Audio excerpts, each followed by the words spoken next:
देखिए, उनका भरोसा है हमारे ऊपर और हम इस भरोसे को टूटने नहीं देंगे।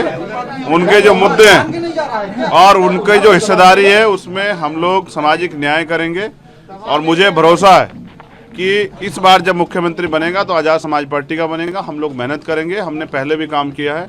जब हम सामाजिक काम करते थे तो हमने उसमें भी जो है ना सर्वोच्च करके दिखाया और अब हम राजनीतिक काम कर रहे हैं धोखे से उभर के, तो इसमें भी हम सर्वोच्च करके दिखाएंगे। आप मुख्यमंत्री के सामने लड़ने जा रहे हैं, क्या कुछ चैलेंज मानते हैं? क्या देखते हैं? कई बार वो सांसद भी रहे हैं गोरखपुर से। क्या वो गोरखपुर से वो हारे नहीं है? देखिए, ये जनता है।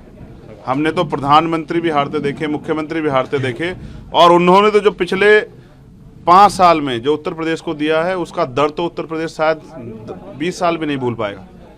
आज अगर नौजवान बेबस है, बेरोजगारी की मार झेल रहा है, उसके जो सपने कुचले जा रहे हैं वो इसलिए क्योंकि जब वो पेपर के लिए जाता है तो पता लगता है पेपर लीक हो गया है और फिर जब वो पेपर देता है तो उसको पता लगा भर्ती में घोटाला हो गया है और वो जाता तो आज बच्चे रो रहे थे, मैंने खुद देखा।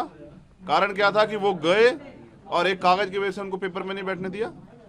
तो जो नौजवानों ने रोजगार के मामले में यहाँ झेला, जो कोरोना काल में जो त्रासदी आई उस समय लोग ऑक्सीजन कमी से मर जाते हैं, लाशें जो हैं यहाँ बहती हैं गंगा में और माँओं बहनों के साथ जो अन्याय अत्याचार है वो रात को छोड़े दिन में नहीं निकल सकती। गृह मंत्री जी कहते हैं कि सोना पहन के निकल जाए, यहाँ तो बहन बेटियां दिन के उजाले में नहीं चल सकती। तो ये जो अन्याय हुआ है उत्तर प्रदेश में, इसका हिसाब जनता जरूर लेगी। चुनाव बिल्कुल साफ है, मैं समझता हूँ कि वो मुझसे बहुत पीछे।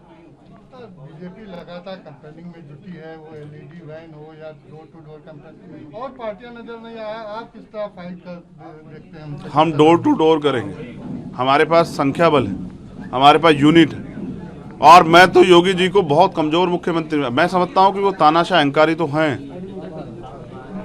वो तो अपने सार्वजनिक मंच से अपने नेताओं की बेइज्जती कर देते हैं, लेकिन वो कमजोर हैं क्योंकि जो मुख्यमंत्री उनको यही नहीं पता हो कि उनके स्टाफ का कोई सीनियर मेंबर बदलने वाला और वो कौन है।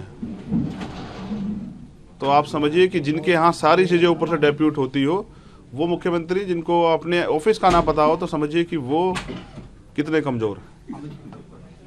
जनता ने उनको स्वीकार नहीं किया था, जनता ने तो बीजेपी को मैंडेट दिया था, वो थोपे गए और उनके कारनामों की वजह से आज जनता में बीजेपी का इतना विरोध है कि उनके नेता गांव में नहीं घुस पा रहे हैं। अखिलेश यादव साहब आपका गठबंधन नहीं हो पाया, उसका कुछ मलाल देखते हैं? कुछ नहीं, कोई मलाल नहीं है। अखिलेश जी का मैं सम्मान करता हूँ, उन्होंने मुझे बैसाखियों का सहारा छोड़ के पैरों पे खड़े होना सिखाया और मैं अब अपने साथियों के साथ इस अपने पैरों पे खड़े होकर इस आंदोलन को आगे बढ़ाऊंगा।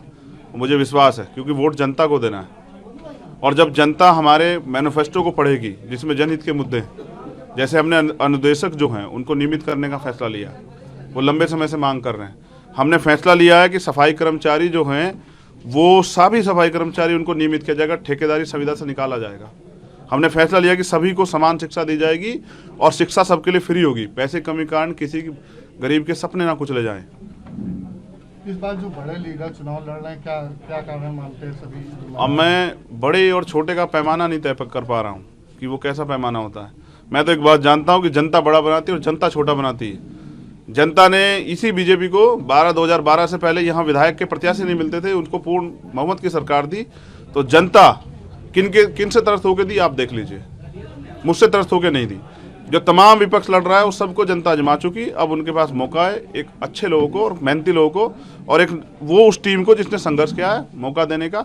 जनता अगर गलती करती है तो फिर 5 साल इनके जो फर्जी नेता इनके चक्कर में जनता को परेशान होना पड़ेगा। और धन्यवाद, क्योंकि हम लोग लड़ेंगे, गोरखपुर हम जीते।